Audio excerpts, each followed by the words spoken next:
5 livres au format poche avec des romans de Noël et des romans policiers. Il y a parmi tous ces livres 2 romans de Noël que j'ai adoré et qui passent direct dans mes romans de Noël préférés. Et puis, on va aussi avoir un roman policier de mon autrice préférée et ce roman policier était excellent. Je me demande pourquoi il n'est pas davantage connu.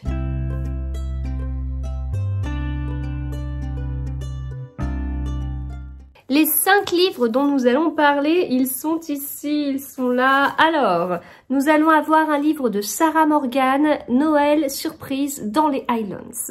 Nous allons avoir un Karen Pont avec Embarquement immédiat pour Noël. Là, on est quand même sur 2 autrices incontournables à cette période. Découverte avec Mon calendrier de l'amour d'Emma Berthet. Changement de registre avec un policier, un bon polar, un vrai jeu d'enfant de François-Xavier Dillard, livre qui était dans mon calendrier de l'Avent livresque. Et je terminerai avec La dernière énigme d'Agatha Christie. Ah, il était bien. Allez, on est parti avec Noël surprise dans les Highlands de Sarah Morgan, livre qui m'a été offert par Isabelle Lecture, que je remercie beaucoup, offert le 12 octobre 2023. Alors, ce livre était super chouette. Sarah Morgan, je l'ai découverte l'année dernière avec un autre roman de Noël qui s'appelle Mariage sous les flocons. J'avais été très agréablement surprise parce que c'était un roman de Noël que j'avais trouvé très complet. C'est-à-dire qu'on avait la partie comédie romantique de Noël qu'on trouve dans d'autres livres, chez d'autres autrices, etc. et que j'aime beaucoup. Mais en plus, Sarah Morgan avait ajouté une dimension familiale, un roman choral, etc., etc. Une construction vraiment assez riche. Et puis, une histoire assez riche. Si bien qu'en finissant Mariage sous les flocons, j'avais eu l'impression d'avoir une histoire totalement complète avec beaucoup de thèmes abordés, beaucoup de sujets et j'avais vraiment beaucoup aimé. Voilà, très chouette découverte pour moi de Sarah Morgan l'année dernière. J'ai continué à découvrir Sarah Morgan cette année avec sa trilogie de Puffin Island. Donc Puffin Island est une série en 3 tomes puisque je vous ai parlé d'une trilogie et en fait dans cette série-là, on va avoir les 2 premiers tomes qui vont se passer sur Puffin Island. Chaque tome nous permet de suivre un personnage différent. Et on va suivre 3 meilleurs amis en fait. Et donc dans les 2 premiers tomes, on est vraiment sur Puffin Island, etc. Dans le 3e tome aussi, mais à la période de Noël. Donc sur cette trilogie, on a uniquement le dernier tome qui concerne Noël, pas les 2 premiers. C'est très chouette, mais on est plus sur la partie romance. C'est-à-dire que ce que j'avais beaucoup aimé dans Mariage sous les flocons, avec la dimension familiale, le côté très complet, la construction, etc., je l'ai un peu moins retrouvé dans la série Puffin Island, mais ça reste une série que j'ai quand même beaucoup aimée, je vous en ai parlé. Alors, davantage les tomes 2 et 3, que le tome 1, et en fait c'est vraiment une série qui pour moi, enfin il y avait le tome 1, il y avait le tome 2, il y avait le tome 3 quoi, enfin, voilà. Il y a plein de séries hein, dont je me parle où c'est comme ça. Le tome 1, c'était bien, ça m'a donné envie de lire la suite, mais c'était pas parfait, c'était pas dinguissime. Le tome 2 était trop bien et le tome 3 est encore mieux. Et là, du coup, avec Noël surprise dans les Highlands, je savais pas si j'allais vers du Sarah Morgan comme dans Puffin Island ou du Sarah Morgan comme dans Mariage sous les flocons. Et au final, on est sur du Sarah Morgan comme dans Mariage sous les flocons en encore mieux.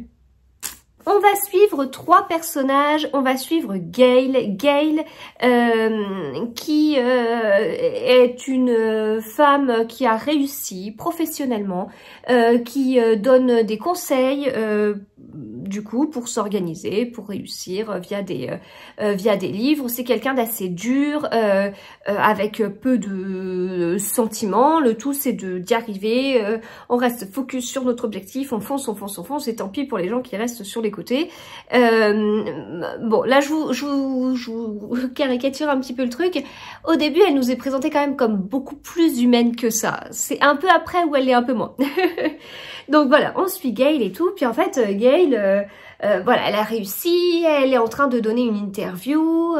Et puis on lui dit, bah ok, super l'interview, ça pourrait être chouette d'illustrer cette interview avec une photo qu'on prendrait de vous avec votre trophée. Ok, très bien, bah écoutez, vous inquiétez pas, je vais chercher le trophée, il est tout en haut d'une bibliothèque au fin fond du truc parce qu'elle le trouvait pas très beau. Elle monte pour pouvoir récupérer son trophée au-dessus de sa bibliothèque, elle tombe, le trophée lui tombe sur la tête. Alors, elle n'a pas de gros soucis de santé suite à ça, elle va lui faire un petit passage à l'hôpital quand même, mais bah écoutez, elle était dans une équipe de télévision qu'on a profité pour filmer ça, voilà, et puis quand on lui dit, bah vous avez quelqu'un à prévenir, sachant que son assistant sait que en fait elle est toute seule, et en fait elle dit oui, j'aimerais que vous préveniez mes filles, en particulier ma fille aînée. Et là tout le monde tombe des nues en disant mais quoi, elle a des enfants. Et effectivement, elle a 2 filles, Samantha et Ella, qui sont fâchées avec leur mère depuis un petit moment parce que, voilà, Gail est quelqu'un qui aime maîtriser, qui aime contrôler, et elle n'a pas réussi à bien contrôler la vie de ses filles. Ses filles ont fait des choix qu'elle jugeait pas bon selon ses critères, et ça a amené à une brouille et du coup, eh bien, elles ne se sont pas parlé pendant beaucoup de temps. Sachant que depuis le moment où, je crois que c'est 5 ans, hein, je crois qu'elles sont restées 5 ans sans se parler. Sauf que en 5 ans, Samantha a énormément évolué professionnellement et en fait, on pourrait même dire qu'elle a réussi selon les critères de Gail. Hein. Bon, clairement, ses filles ont réussi. Mais d'après les critères de Gail, on peut dire que Samantha a réussi. Mais Gail ne le sait pas. Et Ella a réussi, elle, sur sa vie personnelle. Et elle a beaucoup évolué sur cette partie-là et sa mère ne le sait pas du tout. Voilà, donc eh bien, à la demande de Gail, elles vont se retrouver, sachant que Samantha et Ella ont totalement gardé contact. Enfin, elles sont très proches en fait comme sœurs. Et donc bah voilà, elles vont voir Gail à la demande de Gail. Elles y vont pas gaiement parce qu'elles s'en sont tellement pris dans la figure la dernière fois qu'elles l'ont vue. Et puis Gail dit mais ce serait tellement bien, bon je vous le fais en résumé, mais ce serait tellement bien de passer Noël ensemble dans les Highlands. Ok, très bien, en famille. Ok, parfait. Sauf que Ella, en fait, sa famille, c'est plus que elle. Elle est mariée, elle a une fille, et donc voilà, on se retrouve dans une situation assez complexe. Et puis elles partent dans les Highlands. Donc nous, on va voyager également.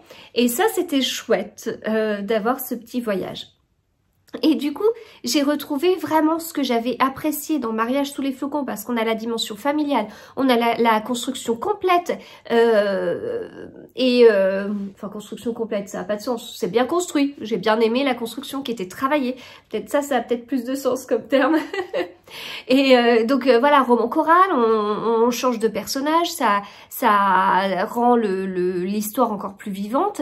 Et puis bah on a toute la dimension lien mère-fille. Alors mère, Gail et fille au pluriel avec eh bien Ella et puis avec Samantha, donc la relation de chacune avec sa propre mère. Et puis on a Ella avec elle-même sa fille et donc relation aussi mère-fille comme ça. Donc c'est vraiment très très intéressant.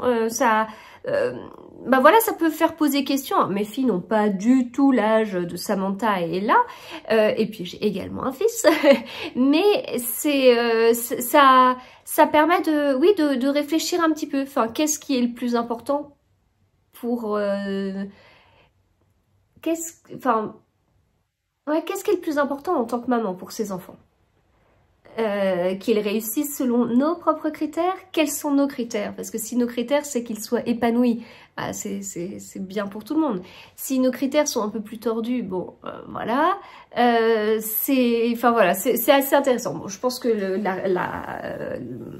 je pense qu'au final la réponse à cette question peut être assez simple, tout c'est qu'ils soient heureux. Mais encore une fois, qu'est-ce qu'on met derrière heureux? Enfin bon, ça vraiment c'est très intéressant et Gail qu'on décrit de façon un peu dure et tout ça, bah c'est plus complexe que ça et on va en découvrir des choses. Voilà. Donc j'ai beaucoup aimé. Alors on a la partie comédie romantique, on a la partie comédie, c'est rigolo à certains moments, c'est pas un livre que drôle, mais on a des petits moments voilà plutôt sympathiques. Ça reste un livre ouais agréable à lire, qui détend, mais c'est pas si léger que ça non plus.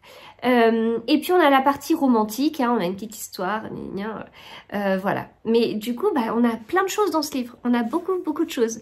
Alors là, c'est mis citation du Murmure des âmes livre. J'ai aimé cette histoire de femme, de mère et d'amour. L'autrice ajoute ce qu'il faut d'humour pour amener du piquant au récit et des décors magnifiques pour une ambiance de Noël parfaitement réussie. Voilà. Et puis on va rencontrer d'autres personnages. Et donc la relation mère-fille et même mère-enfant sera aussi traitée avec d'autres personnages encore de façon différente. Enfin voilà, c'est très complet, c'est très familial, ce qui est bien parce qu'en fait on parle de Noël aussi. Enfin du coup j'ai adoré, j'ai vraiment adoré. Ça devient l'un de mes romans de Noël préférés. Noël surprise dans les Highlands de Sarah Morgan.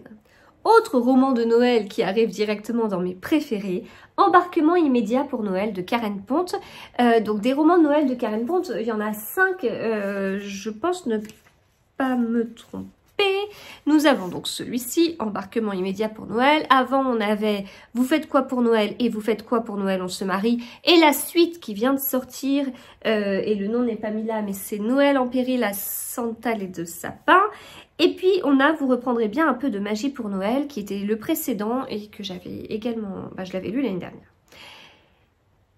Donc ça en fait 5, c'est ça 1, 3, oui 5, et c'est celui-ci mon préféré. Vraiment. Et alors les autres sont bien. Alors bon, vous savez ce que je suis pas totalement adepte des 2 premiers de Noël, mais les 2 suivants sont très bien et tout ça, mais alors celui-ci...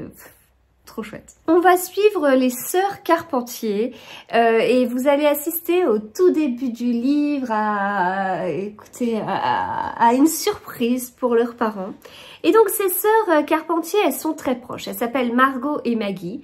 Et elles sont très proches tout en étant différentes, notamment sur leur Noël idéal. L'une étant très frileuse, l'autre pas du tout. L'une adorant Noël, l'autre ouais, mais voilà. donc voilà, c'est assez rigolo. Et de toute façon, c'est un livre globalement assez drôle. Et donc, elles sont globalement attachées à Noël. Leur anniversaire est assez proche de Noël. Et en fait, elles reçoivent un cadeau de leurs parents pour qu'elles passent chacune Noël quelque part dans un lieu qui est censé leur correspondre. et donc, c'est une façon de dire que Noël, cette année, ce sera pas tous les 4 en famille. Ça va être un peu chacun de leur côté. Les parents eux-mêmes partent faire un voyage, mais un voyage qui devrait être mémorable pour chacun. Voilà. Je vais pas vous dire plus de l'histoire que ça. Si vous lisez la 4e de couverture, sachez que ça vous spoil 2 trucs que j'ai évité de vous dire. Voilà. Et on va avoir 2 destinations pour Noël assez différentes. On va en avoir une où on est vraiment en Laponie, avec le froid, la neige et toute l'ambiance de Noël. Et puis il va y avoir Noël aux Seychelles, de façon différente, mais ça va quand même être Noël aux Seychelles. Moi, je suis vraiment Noël très traditionnel. Enfin, vous voyez, les décorations, c'est du rouge et du vert avec du doré. Enfin, c'est très classique. Je vous parle, j'ai un gros pull que j'ai tricoté avec un col roulé. Enfin, bon, voilà. Je suis plus Noël en Laponie que Noël aux Seychelles, même si je suis assez frileuse. Mais donc là, quand on me dit « Oh, Noël aux Seychelles », non, c'est pas vraiment Noël. Ouais, mais en fait, donc c'est pas ce qui peut m'attirer. En fait, c'est pas du tout ce qui peut m'attirer dans un livre. Et certains m'ont dit, j'ai pas envie trop d'aller vers ce livre de Karen Pont parce que je sais qu'on a une partie de Noël qui se passe dans un paysage avec des températures qui, pour nous, nous rappellent plutôt les vacances d'été. Je l'entends totalement, je comprends totalement. De mon côté, j'ai lu le livre sans savoir ça parce que j'ai rien lu de la 4e et je ne regrette pas vu tout ce que cette 4e spoil. Mais ça ne m'a pas du tout dérangée. Moi, je suis plutôt frileuse, etc. Mais c'est vrai que j'aime bien ces bonnes ambiances de Noël. Et en fait, Karen Pont nous accompagne dans Noël aux Seychelles. C'est pas ouais, c'est les Seychelles et donc c'est les vacances d'été. Point. Non, non, non, non. Non, c'est ok, ça peut nous faire penser aux vacances d'été, mais on est vraiment sur Noël, donc les traditions, donc et donc forcément ça change par rapport à ce qu'on connaît, mais c'est hyper intéressant en fait. Et c'est vraiment Noël ailleurs, voilà. Et donc avec des habitudes et des petites choses qui étaient hyper chouettes. Et j'ai passé un très bon moment. J'ai vraiment j'ai rigolé à certains passages, je me suis attachée au personnage, c'était frais, ça fait du bien. Alors j'aime bien noter les pages qui me marquent. Là en l'occurrence, si vous le lisez, notez bien la page 88, c'est là où j'ai éclaté de rire. Mais alors j'ai éclaté de rire à plusieurs moments, mais la page 88, vraiment, mais j'ai vraiment, j'ai pas eu un fou rire, mais pas loin. Une lecture qui fait du bien, une lecture qui fait du bien, qui est agréable. Et puis ses sœurs, moi je les ai beaucoup appréciées, j'ai beaucoup accroché avec elles et c'était vraiment un très chouette roman de Noël que je ne peux que vous conseiller. Dernier roman de Noël que je vous présente dans cette vidéo avant de passer à 2 romans policiers, donc ambiance totalement différente.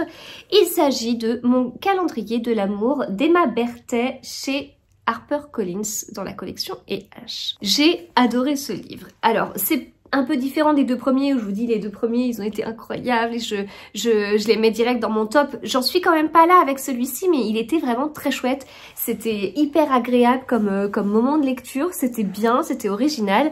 En fait on a Alison elle aime beaucoup Noël et elle se retrouve à recevoir des lettres en décembre de quelqu'un qui eh bien ouvre son cœur et lui explique que voilà, il connaît Alison depuis un petit moment. Moi, elle sait pas qui c'est. Il lui donne 2-3 éléments de choses qui prouvent que oui, il la connaît. Et il signe Christmas. Voilà.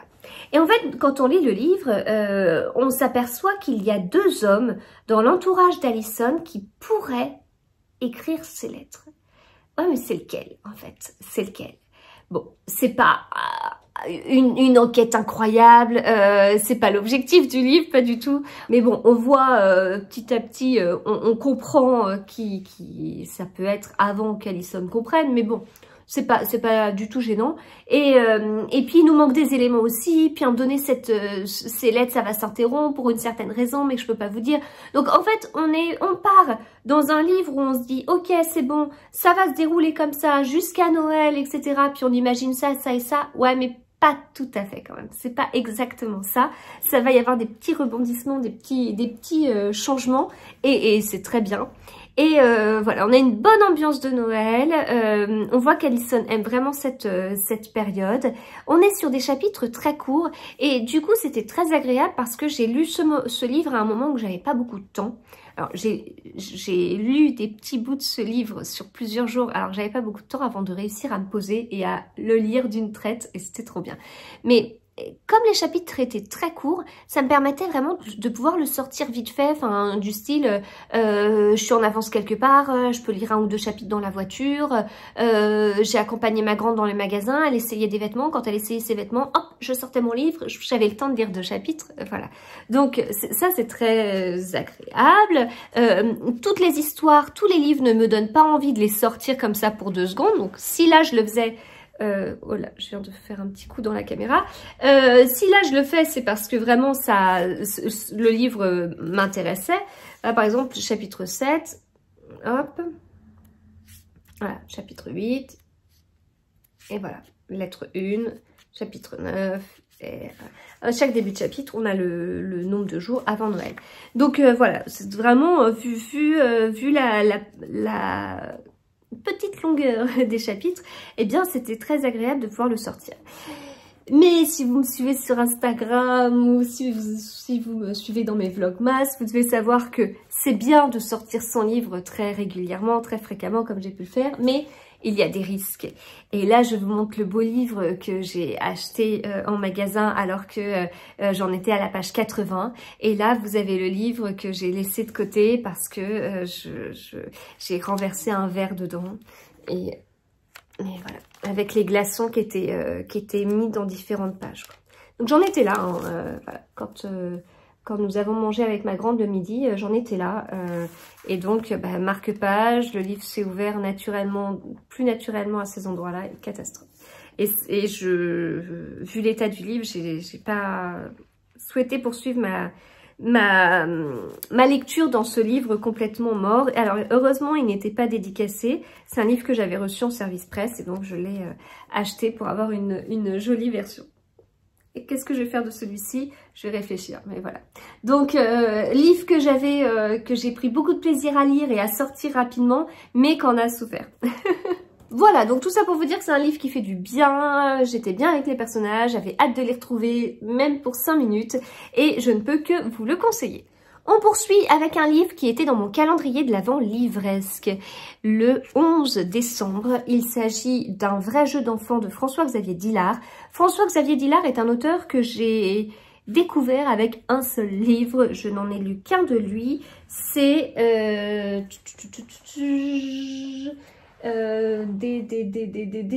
Prendre un enfant par la main. Et ce livre m'avait bluffé. Je me souviens l'avoir lu alors que j'étais en voiture et je l'avais terminé en voiture et il m'avait tenu en haleine jusqu'au bout, les toutes dernières phrases du livre. Et c'est là que je m'étais rendu compte que François-Xavier Dillard était quand même un sacré auteur, qu'il fallait que je le découvre davantage. Et donc j'ai acheté des livres de lui à des salons et je ne l'ai pas revu ensuite en salon. Et donc je me suis arrêtée là. Et j'ai pas lu les livres. Parce que je lis principalement... Quand il y a un auteur que j'ai déjà vu en salon 1, 2, 3 fois, je sais qu'il y a de grandes chances que je le recroise à un autre salon, vu le nombre de salons que je peux faire. Et donc, les livres que j'ai de cet auteur-là dans ma palle, je les laisse en attendant de revoir l'auteur à un salon, pour préparer un salon, si vous voulez. Et ces mots « préparer un salon », ça peut paraître « oh, préparer un salon ». Pour moi, dans ma bouche, préparer un salon, c'est « oh, c'est trop bien, je prépare un salon ». Oh, je fais des lectures trop chouettes parce que je prépare un salon. Voilà, faut le prendre comme ça. Et donc, c'est bien, mais ce serait quand même chouette que je relise un peu de François-Xavier Dillard, parce que l'air de rien, à force de jouer à ce jeu-là, à attendre que je revoie l'auteur, ça fait 1 an et demi que j'ai pas revu l'auteur, et donc 1 an et demi que j'aimerais bien lire un François-Xavier Dillard, et je ne le fais pas parce que je le revois pas. C'est là où on arrive à quelque chose d'assez ridicule quand même. Donc, il me manquait des livres de lui, j'en avais dans ma wishlist. Je m'en suis pris un pour mon calendrier de l'Avent livresque. Celui-ci, le premier de l'auteur, tout court. Et donc, voilà, je l'ai lu... je l'ai lu le 13, donc je l'ai reçu le 11 dans mon calendrier de l'Avent. Je l'ai lu 2 jours après. C'est un livre qui se lit très vite puisque vraiment, comme je vous dis, il est court. Il fait 263 pages. C'était bien, mais c'était pas dingue. C'est comme ça, il me semble bien, je vous ai dit que c'était le premier livre de l'auteur, mais il me semble bien que c'est ça. Chez Fleuve, il est sorti chez Fleuve en 2012, oui c'est ça. Donc après, Fais-le pour maman, puis il a coécrit un autre livre. Fais-le pour maman a eu le prix Pocket des Nouvelles Voix en 2017, et après, Ne dis rien papa, Réveille-toi, Prendre un enfant par la main, enfin bon voilà, bon, c'est un auteur qui a quand même pas mal de livres, et puis on tourne autour de l'enfant, maman, enfant, enfin dans les titres des livres. Donc livre assez court, je pensais le dévorer, le début a été un petit peu douloureux. Il y avait tout dans la construction, il y avait tout. Roman choral, donc hyper dynamique, chapitre très court, donc hyper dynamique. Mais le contenu des chapitres était pas dynamique. Et donc les premières pages, c'était un peu lent. L'histoire se pose, on fait connaissance avec les personnages. Chapitre court, personnages qui changent à chaque chapitre. Donc on commence à peine à entrer dans l'histoire et à se dire « Ah ok, d'accord, je comprends sa propre histoire », que paf, on nous met quelqu'un d'autre et on doit plonger à nouveau dans l'histoire de cette personne. On plonge dans l'histoire, il se passe rien, c'est assez plat et hop, voilà. Je vous imagine le truc, c'est un peu grossier ce que je vous dis, c'est plus fin que ça, c'est pas totalement comme ça, mais en tout cas mon ressenti, en très résumé, c'était un peu ça. C'était un petit peu long avant de se mettre en place. Et moi j'abandonne facilement les livres. J'allais pas abandonner un livre d'un auteur que je voulais à tout prix relire, un livre de mon calendrier de l'Avent, je n'abandonnerai pas les livres du calendrier de l'Avent. J'ai passé trop de temps à réfléchir à quel livre j'allais prendre, et ni. Enfin là, ça peut paraître bête, c'est moi qui les ai choisis, etc. Mais c'est des livres que j'avais vraiment très envie d'avoir, en fait, et très envie de lire. Pas les avoir pour les poser, les lire, en fait. Donc, et puis moi, c'est vrai que comme je dis, j'abandonne facilement. Au bout de 50 pages, si ça se traîne et tout, mais je peux pas abandonner un livre comme ça, c'est pas possible. Et puis en fait, je peux même pas dire j'abandonne parce que j'aime pas l'intrigue, alors qu'il n'y avait pas d'intrigue pour l'instant. Donc je continue, puis on tourne avec les personnages, et puis en fait, à un moment donné, ça marche. Le rythme, il est là, l'intrigue, elle est présente, c'est bon, on entre dans le vif du sujet, et après, j'ai dégommé le livre parce que c'était très chouette.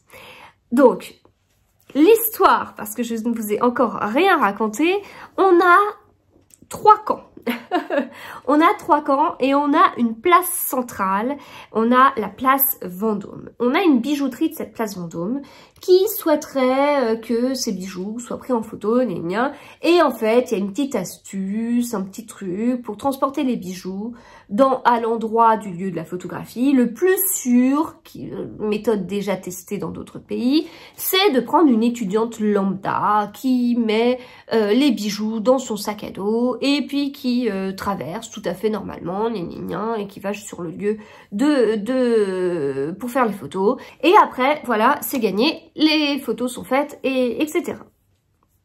Sauf que, bon, l'étudiante, on l'a, c'est bon, il n'y a pas de souci. Discrète, pas forcément. Elle cherche pas assez la discrétion, mais bon, l'étudiante, c'est bon. Ouais, mais sauf qu'en fait, on se retrouve avec des gens, des braqueurs, etc., notamment un ex-tolard, qui ont entendu parler de ce truc-là et qui se mettent en place pour pouvoir attraper les bijoux lors de ce transfert. Donc, ils sont plusieurs dans ce camp-là. Et puis, on s'est mis un flic en mal de reconnaissance, oui, et quelques collègues à lui, qui ont entendu que des braqueurs avaient entendu parler d'une jeune fille qui va récupérer des bijoux, et donc eux sont là pour surveiller les braqueurs et pour essayer de protéger la jeune fille et protéger aussi les bijoux. Voilà. Donc 3 camps. La jeune fille, elle est globalement seule. Bon, il y a un garde du corps. Enfin, c'est pas un garde du corps, c'est un gars de la sécurité de la bijouterie. Côté braqueur et tout, ils sont plusieurs. Côté police et compagnie, ils sont plusieurs. Ce qui fait qu'on n'est pas sur un roman choral avec 3 personnages. On est sur un roman choral avec davantage de personnages. Et ces personnages sont dans des camps différents. Chapitre court, comme je vous le disais. Voilà, page blanche parfois. Là, chapitre 7, on suit Emma. Hop, et puis chapitre 8, on suit François. Et puis chapitre 9, on suit Momo. Et chapitre 10, on resuit Emma. Et chapitre 11, on suit François, mais quand il avait 5 ans. Et puis chapitre 12, on suit Marc. Et puis Emma. Et puis François. C'est toujours les mêmes. Emma. Je vous assure qu'il y a plus que ça. Emma, François. François, 25 ans. Ben. Emma, Marc, Joe. Voilà. D'autres personnages dont vous n'aviez pas encore entendu parler. Donc voilà un peu comment ça se passe. Donc après, c'est en fait cette scène-là, parce que moi j'avais lu le résumé en plus. Donc cette scène-là, le moment de la place Vendôme et où allez go, on y va, on a Emma qui a son sac à dos avec ça, à partir du moment où on en est là dans l'histoire, ça va très vite. C'est toute la partie avant qui est pour moi un petit peu longue, surtout dans un livre aussi court que ça. Vous voyez, peu de pages. Alors en l'occurrence, 263 pages. 263 pages avec pas mal de pages blanches, avec... c'est un petit peu dommage. Bon, ça reste un premier chapitre, n'importe quoi. Ça reste un premier livre. Voilà, donc on peut avoir un peu d'indulgence. Ça reste quand même très fort sur le fait d'avoir réussi à faire un sacré page-turner, même s'il n'est pas page-turner dès la page 1, mais plutôt vers la page 50. Et puis, ce que j'avais aimé dans son précédent livre, c'était vraiment, il fallait rester attentif jusqu'au bout, jusqu'au point final, parce que on pouvait avoir tout. Je me souvenais de ça, pourtant je l'ai lu, j'ai dû le lire en mai 2022, avril-mai 2022 je pense, je dis ça vraiment de tête, hein. Et en fait, je me souvenais de ça. Donc j'ai lu là Un vrai jeu d'enfant, même si au début c'était un petit peu lent, après Page Turner, et je me suis dit de toute façon je ne le lâche pas, je reste attentive jusqu'au bout. On ne sait jamais, je reste attentive jusqu'au bout. Et ouais, il y a un petit truc, ouais. Alors, le dénouement il n'est pas non plus incroyable, mais il n'a pas choisi la facilité et il a ajouté un petit truc qui était bien. Voilà. Donc, je ressors de cette lecture en me disant, c'est pas le meilleur de l'auteur, puisque l'autre que j'ai lu était meilleur que celui-ci, donc forcément, c'est pas le meilleur. Mais ça confirme que c'est un auteur qu'il faut que je lise davantage. Et donc, je lise notamment ceux que j'ai dans ma palle, voilà. Donc, Un vrai jeu d'enfant de François-Xavier Dillard. Et nous allons terminer en beauté avec la dernière énigme d'Agatha Christie.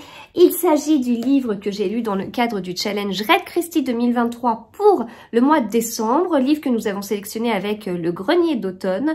Et dernier livre du challenge, dernier livre, c'est le livre pour le mois de décembre. Donc j'ai terminé le challenge Read Christie 2023 avec ce livre et au moment où je l'ai lu, j'avais déjà les informations pour le challenge Read Christie 2024. Donc j'étais pas trop triste parce que la fin se préparait déjà. Donc petit rappel, le challenge Read Christie 2023, c'est un challenge organisé par les héritiers d'Agatha Christie, hein, qui sont derrière le compte officiel Agatha Christie, notamment sur Instagram, vous pouvez aller sur le site internet, voilà, il y a plein d'informations, c'est hyper intéressant. Ils organisent un challenge, je voulais regarder depuis quelle année, je sais plus, au moins 2019, voire peut-être avant, je sais plus. Et donc, en fait, ils organisent un challenge avec chaque année un thème global sur l'année. Et ce thème, ils le déclinent ensuite en thème mensuel. Et donc, l'idée, c'est de choisir un livre chaque mois qui correspond à ce thème mensuel. Et l'objectif global, c'est de continuer à lire Agatha Christie et de continuer à propager ça. Enfin, voilà. Donc, cet objectif, rien que de vous le dire, j'en ai des frissons, c'est... Enfin, c'est extra. Enfin, c'est quand même... bon, c'est mon autrice préférée. C'est mon autrice préférée pour plusieurs raisons. C'est mon autrice préférée parce que elle a écrit des romans policiers, mais extrêmement bons. Enfin, au niveau des dénouements, elle va chercher vraiment dans... elle a utilisé notre esprit humain, notre pauvre esprit humain qui fonctionne d'une certaine façon, avec ses a priori, avec ses préjugés et avec ses œillères. Et elle a été grattée tout ça en fait. Elle a joué avec nous en fait. Elle a joué avec notre raisonnement qui parfois est un peu défaillant. On croit qu'on pense à tout et elle nous montre que non, on n'a vraiment pas pensé à tout. Et ça c'est génial en fait. Intellectuellement c'est hyper intéressant. Et donc, alors tout ce qu'elle a écrit n'est pas aussi bon que ses meilleurs. Elle n'a pas écrit que des chefs-d'œuvre, mais elle a écrit énormément. Il y en a qui sont un peu moins bons que d'autres. Il y en a que j'ai moyennement aimé, mais globalement, ce qu'elle a écrit est quand même très bien. Elle a énormément écrit et donc je suis admirative de cette partie, comme je vous dis, raisonnement, etc., etc. Mais je suis admirative du travail qu'elle a pu amener, qu'elle a pu faire, enfin voilà, c'est, elle a travaillé et parfois elle sortait 3-4 livres dans une année. C'est du boulot. Enfin voilà, je suis admirative de ça. C'était une bosseuse. En parallèle, je suis le challenge Agatha Christie sur Babelio, dont le principe est de lire tous les Agatha Christie et de les chroniquer sur Babelio. J'y participe depuis juillet 2019 et il me reste, je suis à 60 avec celui-ci.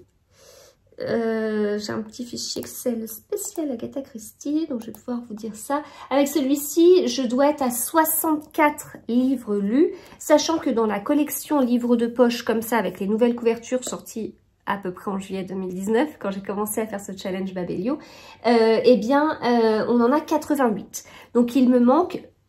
Oh, c'est magique. Il me manque 24 livres à lire d'Agatha Christie, ce qui correspond à 2 x 12. Et donc 2 x 12, ça peut être eh bien deux fois le challenge annuel Read Christie. Bon, je vous dis ça, je connais les thèmes du Read Christie 2024 là. Je connais le thème annuel, je connais les thèmes mensuels, j'ai fait quasiment ma sélection. J'hésite encore, mais y a quand même 2 thèmes mensuels pour lesquels ça va être compliqué de caser des livres que j'ai pas lus. Et puis là, vous imaginez, si j'arrive à lire 12 livres parmi les 24 qu'il me manque, eh bien il m'en restera pile 12 pour le challenge de l'année d'après. Donc bon, mathématiquement, je suis censée en 2 ans finir de lire et chroniquer tous les Agatha Christie que j'ai sur Babelio. Ça va pas se passer totalement comme ça, ça va être un peu plus complexe. C'est possible que je fasse des relectures l'année prochaine et en même temps, ça ne me dérange pas du tout, parce qu'il y a des livres qui sont très bons et même si je les relis alors que je les ai lus il y a 2, 3, 4 ans, en fait ça me... Là je commençais à prévoir pour 2 mois du coup des relectures parce que enfin, c'est soit des relectures, soit je vais un peu tirer le...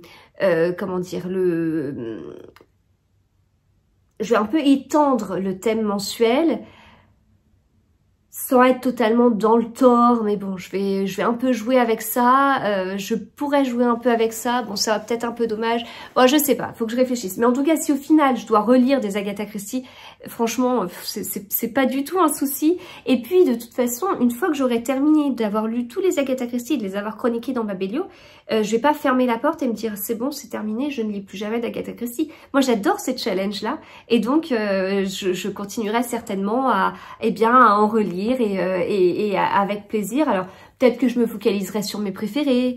Moi j'adore Hercule Poirot, donc c'est vrai que tout de suite je vais tenter de caser des Hercule Poirot dans ma sélection. Donc, et puis faire la sélection c'est quand même très chouette. Le jour où je reçois le courrier Agatha Christie, ça fait combien d'années que je reçois? 3, 4 ans que je reçois.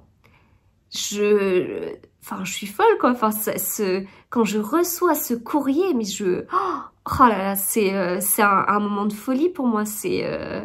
En plus c'est du beau papier et puis c'est trop classe quoi. Enfin bref, voilà. Ça c'était pour le challenge. On va maintenant parler du livre. Donc la dernière énigme, c'est un livre de Miss Marple. Alors un livre de Miss Marple un petit peu original. On a en fait un livre qui a été écrit dans les années 1940-1941, lorsque Londres était bombardée pendant la Seconde Guerre mondiale. En fait, Agatha Christie n'était pas sûre de s'en sortir. Et elle a voulu mettre les siens à l'abri financièrement. Et elle a écrit 2 livres, Poirot quitte la scène et La dernière énigme, pour sa fille et son second mari, le second mari d'Agatha Christie. Donc en fait, Poirot quitte la scène était un livre pour Rosalind. C'est bien ça son prénom? Oui, c'est ça. J'ai des petites notes à côté de moi. Et puis, elle a écrit La dernière énigme pour son mari Max. Comme ça, si jamais il se passe quelque chose, eh bien, ces 2 livres existent et ils pourront être publiés et les droits iront directement à chacun. Ils ont été donc écrits dans les années 40, ils ont été laissés de côté, bien protégés, etc. Et puis à la fin de la vie d'Agatha Christie a quand même énormément écrit et je crois que elle est décédée au tout début des années, au tout début de l'année 1976 et je crois que c'est en 1975 que Poirot quitte la scène a été sorti, publié. Elle devait publier quelque chose. Je crois qu'elle avait plus la santé pour. Et donc, eh bien voilà, ce livre qu'elle avait écrit en 1940 est sorti. Donc Poirot quitte la scène a été publié du vivant d'Agatha Christie. C'est pas le cas de La dernière énigme. La dernière énigme a été écrite donc dans les années 40-41 et est sortie après le décès d'Agatha Christie en 1976, fin 1976 pour la publication en Angleterre et en France il faut attendre quelques mois et ce livre est sorti en 1977. Mais il faut se dire que c'est un livre qui a été écrit en 1940. Agatha Christie a écrit de 1920 à 1970 et quelques. dans toutes ces années-là, vous imaginez ce qui s'est passé en 1920, on sort de la Première Guerre, surtout que son premier livre est sorti en 1920, mais écrit pendant la Première Guerre mondiale. Elle a vécu la Seconde Guerre mondiale, elle a vécu la guerre froide, elle a vécu beaucoup de choses, des évolutions, beaucoup de modernité en fait. Et sur ces 50 ans, 50 et quelques années, puisque c'est davantage, on est même, oui, 50 ans, enfin si on se dit qu'elle a commencé en 1916 et qu'elle a fini ses derniers livres en 1974, on est même sur plus de 50 ans.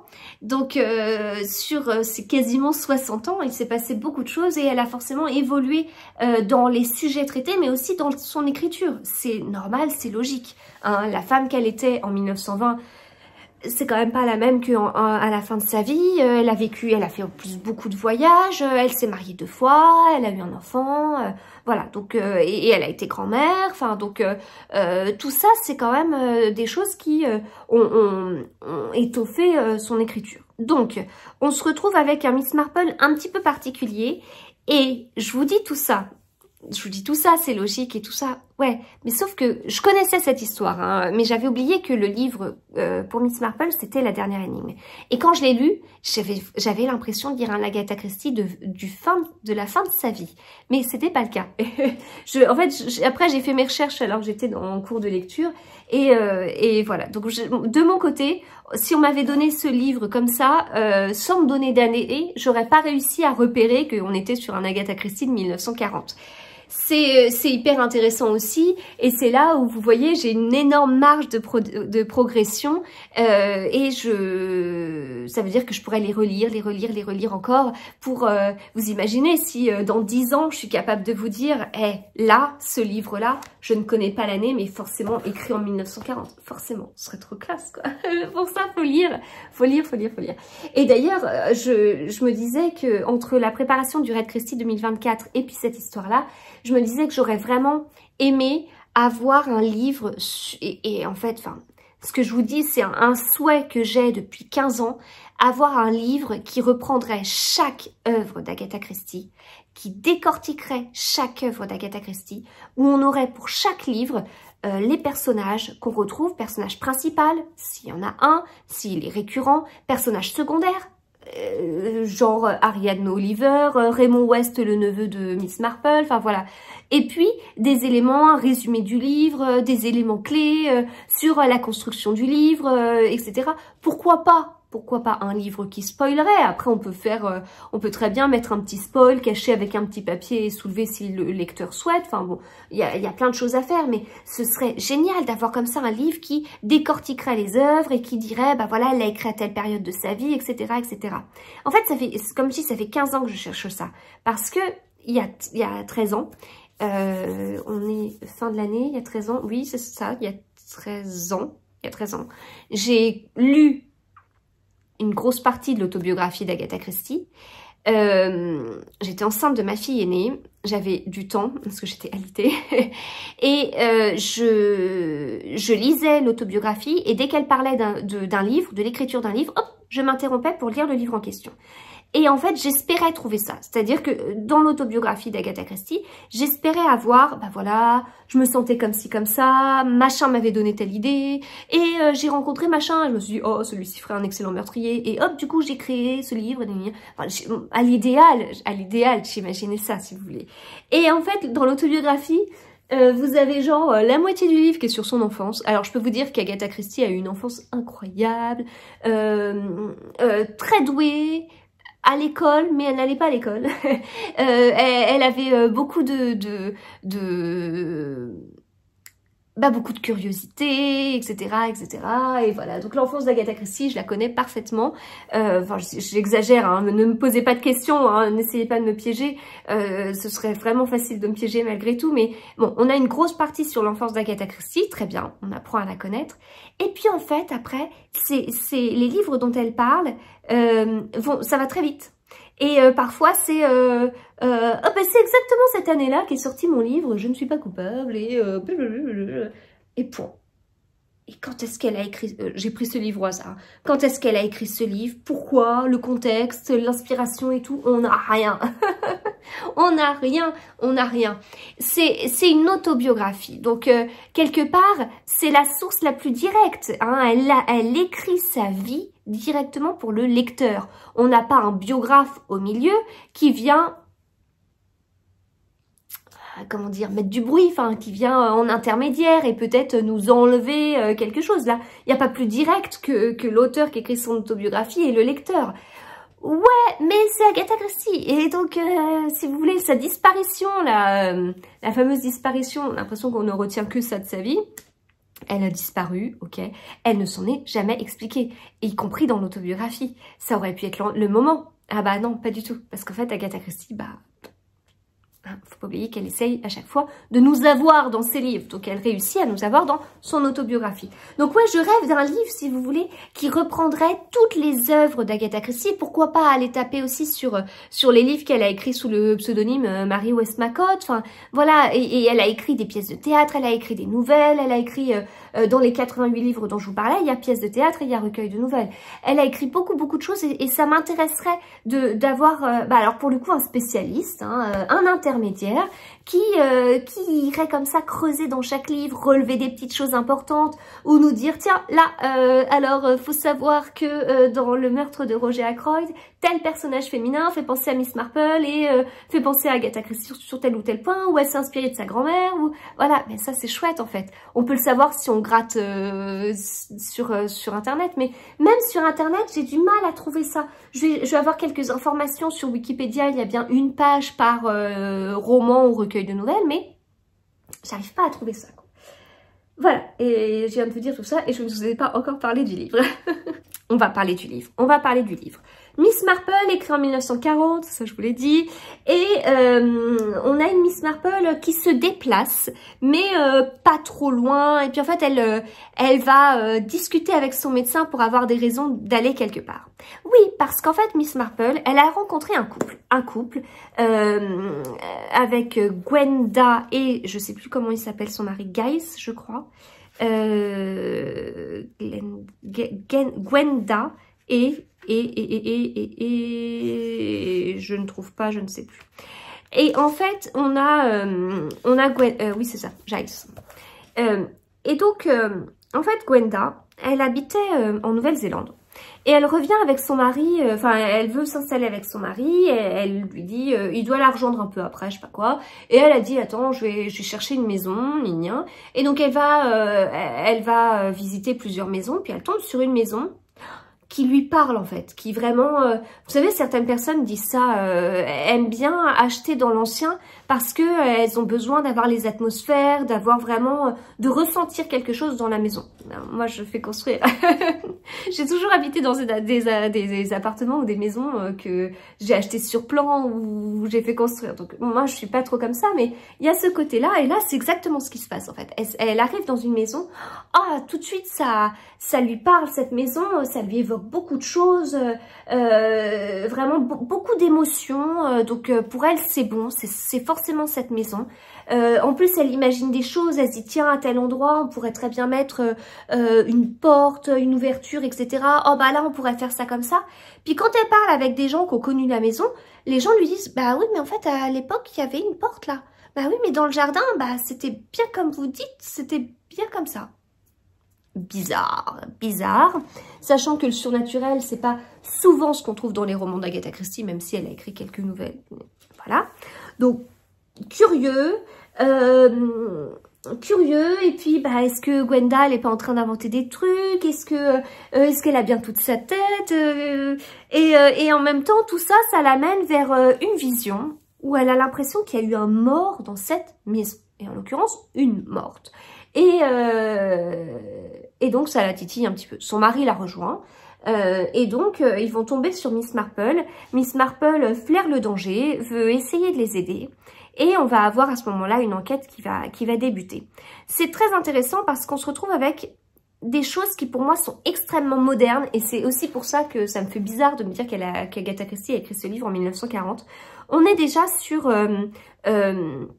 on a le couple qui mène l'enquête, on a Miss Marple qui mène l'enquête. Et les deux vont mener l'enquête, chacun dans un chapitre. Et ça, c'est des choses qu'on voit. Enfin, je veux dire, Tillier, c'est comme ça qu'il fonctionne.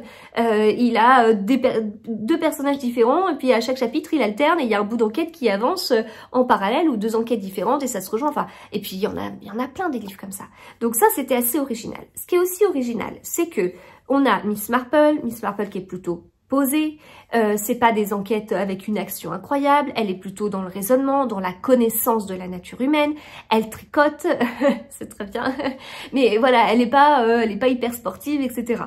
Et on a ce couple, donc Gwenda et Giles, je sais pas comment on dit, et en fait, ce couple, moi, m'a beaucoup fait penser à Tommy et tu penses Beresford, qui sont deux autres personnages d'Agatha Christie, des personnages récurrents, qu'on voit dans des livres qui sont un peu des romans d'aventure, des romans d'espionnage, et du coup Agatha Christie pour moi remet pour moi c'est un peu ce style-là.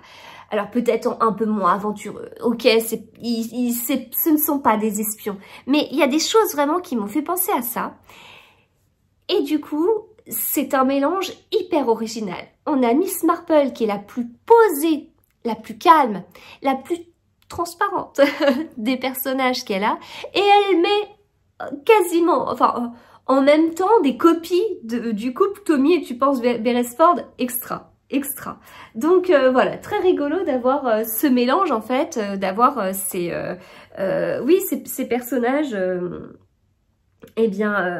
ces personnages qui sont assez opposés, au caractère un peu opposé, et en même temps, Gwenda et Giles, même s'ils sont jeunes et ils sont assez dynamiques et leur couple fonctionne bien, ils ont quand même le respect par rapport à Miss Marple. Ils n'ont pas le côté de la jeunesse où ils savent tout, où ils se mettent en danger.